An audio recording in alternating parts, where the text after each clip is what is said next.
I wasn't supposed to be at that church. I wasn't invited. I wasn't welcome. My name was scratched off the guest list with a blue ballpoint pen, literally.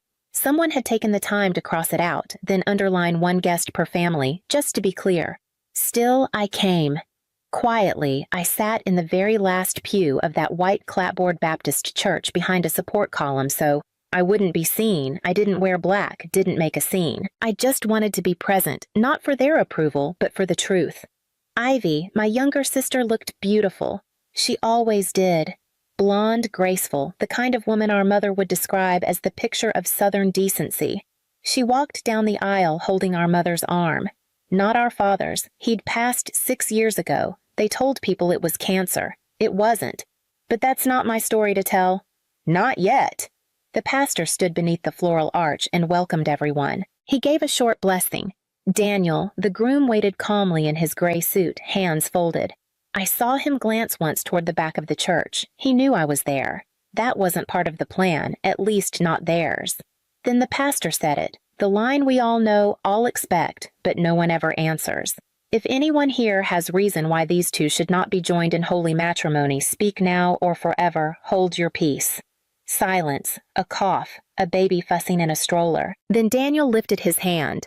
There was no drama in his gesture, no storm, just a quiet, deliberate movement like he was reaching for a glass of water. The pastor blinked. Yes, son. Daniel turned slightly facing the pews. I'm not objecting, he said, but I do have something I need to read. It's a letter from someone who's not on the guest list, because she wasn't allowed to be.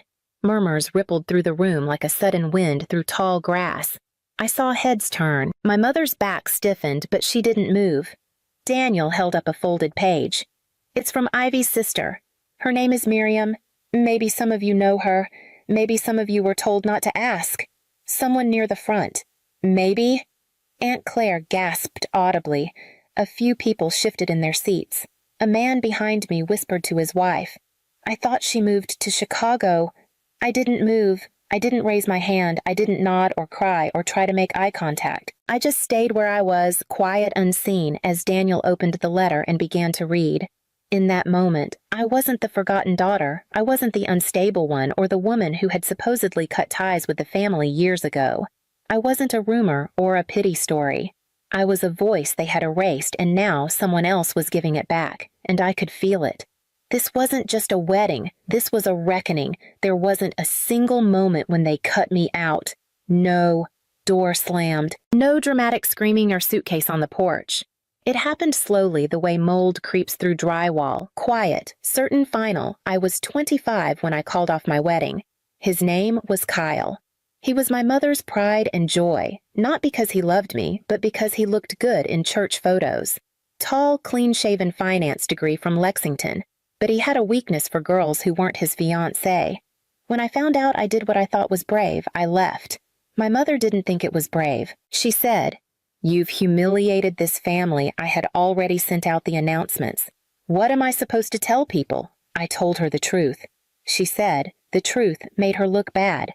The days that followed felt hollow. Nobody came to check on me. No one from the family brought over soup or comfort. Even my sister Ivy, then just 20, didn't call.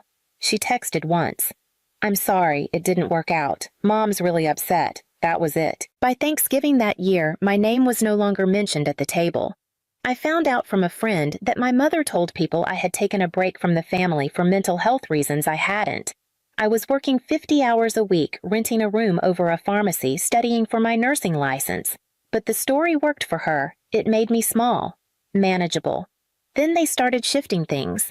At Ivy's college graduation, I made the drive from out of state. I bought her a silver bracelet and a card. I sat in the upper stands of the arena. Our mother saw me. We locked eyes. She didn't wave.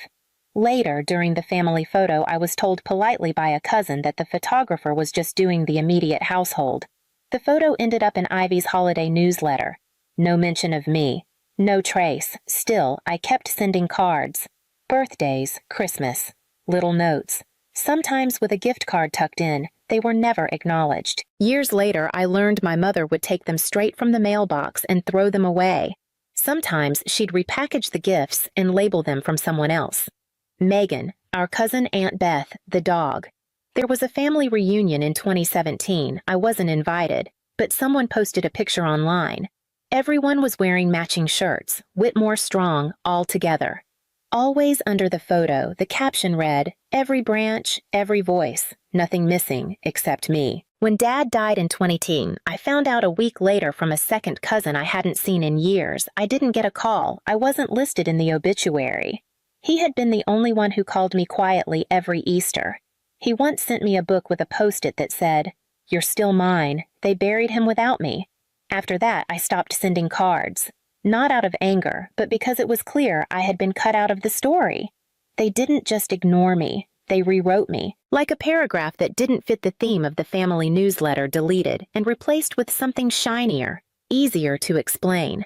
But the problem with rewriting people is that sometimes they show up again with their own version of the truth, and sometimes someone else is willing to read it out loud. I didn't run away. I moved. I changed my name. I got a job.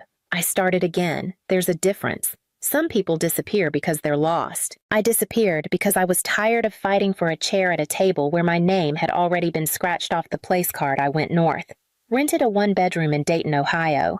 Nothing fancy, but it had windows that caught the morning light and a coffee shop across the street that never asked questions. I worked long hours at a clinic, mostly urgent care, sprained ankles, fevers, worried parents. Some days, the work was all that reminded me I was still a person. I never told anyone where I was, not because I didn't want to be found, but because no one was looking. The only connection I kept was with my father's church. He had served as a deacon for nearly 20 years, and I knew they struggled after he passed.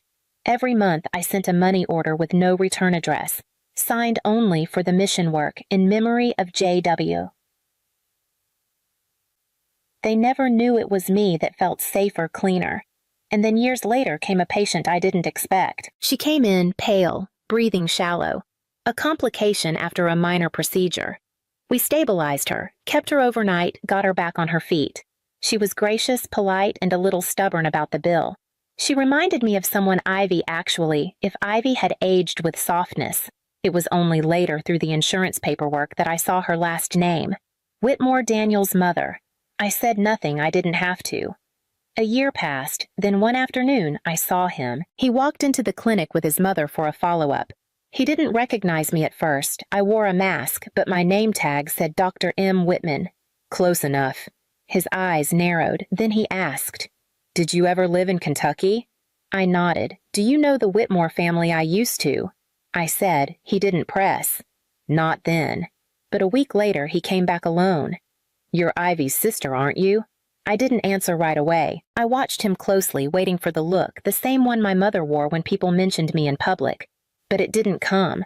"I just want to understand," he said. "They never talk about you." Ivy changes the subject, but there's something missing in their story. I can feel it. I told him a little. Enough to explain, not enough to accuse. I didn't leave the family. I said, "I stayed quiet while they told people I had." He shook his head. "I figured it was something like that." That would have been the end of it if he hadn't come back again 2 weeks before the wedding. He waited for me outside the clinic holding a paper bag with 2 coffees. "I'm not asking you to show up. I know you're not welcome. But if there's something you need, said something they've buried, I can say it for you." That night I wrote the letter. It was short. No accusations, just facts. I told one story the day Ivy showed up at my door, scared and shaking months after starting college. I took her to a clinic across town. I waited in the parking lot. I held her hand. I never told a soul. Not even when my mother blamed me for influencing her. Not even when she called me a disgrace. At the end of the letter I wrote, "She didn't owe me thanks, but she doesn't get to forget me either." I folded the letter, sealed it in an envelope, and added something else. A small cardboard box filled with birthday cards. Some still in their original envelopes, some with faded ink. All signed the same way. To Ivy, love, always. Miriam, the envelope arrived exactly 2 weeks before the wedding. Cream-colored gold trim, expensive paper. Ivy always liked things that looked like they came from catalogs. My name was on the address label, but when I opened it, I saw the line scratched out. Literally scratched, not reprinted, just crossed off in blue pen. Beneath it, a handwritten note. 1 guest per family. Immediate members only. They had sent it out of obligation, or maybe as a message. You're not forgotten, just not wanted. I folded it and put it in the drawer right beside the box of birthday cards. I didn't tell Daniel I was coming. He never asked for confirmation, but I knew what he meant when he said, if you want your voice in the room, I'd let them control the story long enough. So I drove down early that morning, 3 hours on a quiet highway, the sun still soft across the cornfields. I parked 2 blocks away, changed into a simple gray dress, and walked in alone. No one noticed. The church hadn't changed, still white-paneled, still smelling faintly of varnish and lilies. I sat in the last pew behind a wide wooden column. I wasn't hiding, not exactly. Just placing myself where they wouldn't have to see me, and where I could still see everything. Guests filed in. I recognized a few faces from my past, thinner. Now, older, grayer. They smiled and laughed, hugging Ivy, complimenting her dress. She looked beautiful. Of course she did. She always knew how to look the part. Then came my mother. She walked down the aisle on Ivy's arm, chin high, face radiant. She didn't glance around the pews. She never did. If she couldn't control the room, she ignored it. Daniel stood at the altar, calm and composed. He glanced toward the back of the church just once and gave the slightest nod. That was all I needed. The music faded. The pastor welcomed everyone, opened with a prayer. Ivy beamed. Daniel smiled. It all looked so perfect. Then came the moment. If anyone here has cause to object to this union, the pastor said, speak now or forever hold your peace. Everyone laughed softly the way people do when they're sure nothing dramatic will happen. Daniel raised his hand. The laughter stopped. The pastor blinked. Yes. Daniel? Daniel stepped forward, not looking at Ivy, not looking at my mother, just at the guests. I don't object, he said, but I do have something I need to say. It won't take long.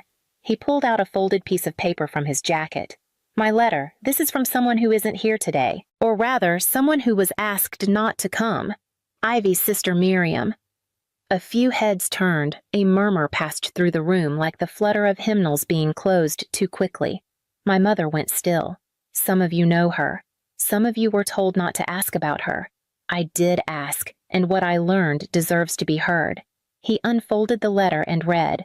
No dramatics, no raised voice. Just words.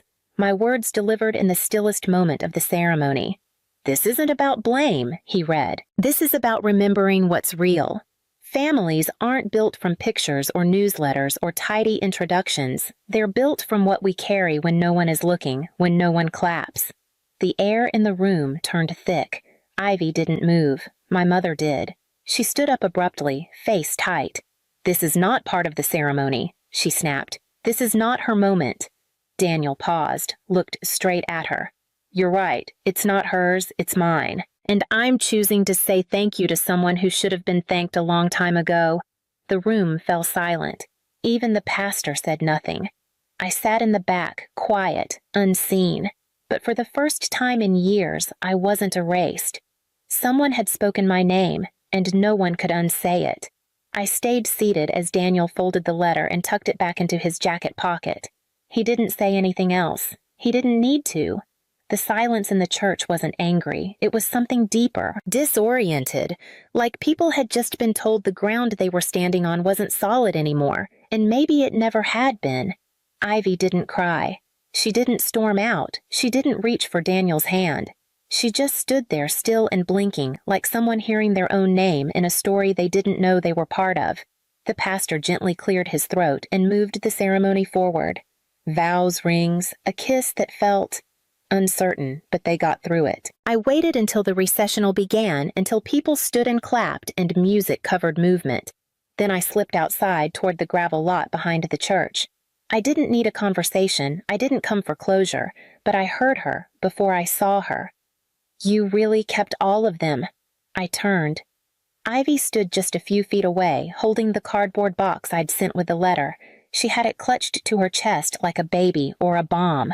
She opened the lid and looked down.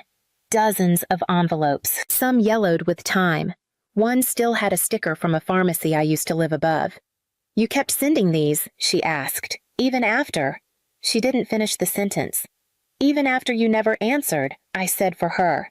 Yeah, I did. She looked up, and for the first time I saw something behind her eyes I hadn't seen since we were teenagers, the girl who once snuck into my room when it stormed at night, the one who borrowed my sweaters and never gave them back. Why, she asked. Because I didn't leave you, I said I left them. There's a difference. She nodded slowly, then shook her head as if the motion canceled itself out. I don't know what to say. You don't have to say anything, I replied. Just don't keep pretending I was never here. She looked down again, ran her fingers across the top envelope. I don't remember this birthday. You were turning 21. I sent you a card with 21 $1 bills taped inside. I thought it was clever. You never got it. Her lips tightened, but she didn't cry. Was that the clinic story? She asked softly.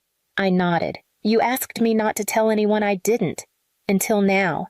You shouldn't have had to be the one. I was the only one who stayed in the car. She closed the box. We stood there, two women who shared a last name but hadn't shared a meal in nearly a decade. The air between us wasn't angry. It was heavy like a door that had been shut for so long it no longer fit the frame. I didn't mean for them to erase you, she said. I know I said, but it helped them so they let it happen. She didn't answer, just turned the box over in her hands. I'm not asking you to fix anything, I said. I'm not even asking you to believe everything I've said. But you've got the cards now. You've got the dates, the handwriting. It's all there. She looked at me. Really looked. I can't promise anything, she whispered. I'm not here for promises, I replied. Just truth, that's all. She nodded once. Then she walked back toward the church, and for the first time in years, she didn't look over her shoulder. But I knew she'd read every word. I didn't stay for the reception. I slipped out the side door of the church just before the rice and the photos and the cake cutting. No one stopped me. No one called after me. And for the first time, that didn't hurt. It felt like peace. I walked to my car, same way I came alone. Steady. On the way out, I passed the guest book table where people had left cards and scribbled congratulations in silver pen. I paused, reached into my bag, and placed something beside the bouquet of white hydrangeas, a framed photograph from 1998. It was one of the few family pictures where all four of us were smiling. Mom, Dad, Ivy, and me at a county fair standing in front of a giant stuffed bear. None of us won. The original photo had been trimmed years ago. My corner, the part with me, had been cut cleanly away. I'd found it in a drawer at my mother's house the last time I was allowed inside. But I still had the missing piece. I'd kept it like I kept everything else that morning before the ceremony. I'd taped it back in. Not perfectly. The edges didn't quite match, but it was whole again. On the back, I'd written in small, even handwriting, I still remember where I stood. I didn't expect anyone to frame it or even keep it, but I left it anyway. Some things deserve to be seen, even if only once. Later that week, I got an envelope in the mail. No return address, but I knew the handwriting. Inside was a single note written in Ivy's careful, slanted print. From now on, I won't let them tell it wrong again. That was it. No apology, no explanation. Just 7 words. It was more than I ever expected, and exactly enough. I placed it in the box with the birthday cards, the ones with the ink fading and corners curling, but still signed the same way year after year. To Ivy, love always, Miriam. I didn't keep them out of bitterness. I didn't hold on to them because I needed proof. I kept them because they were real, because I had been real. They had told the story without me for so long, told it to neighbors, to cousins, to strangers, at weddings and funerals, a version of the truth that was easier to carry. But now, the real story had been spoken. Not loudly, not cruelly, just clearly. And once something's been spoken, you can't take it back. I didn't come to ruin a wedding. I came so they'd never again be able to pretend I wasn't part of it.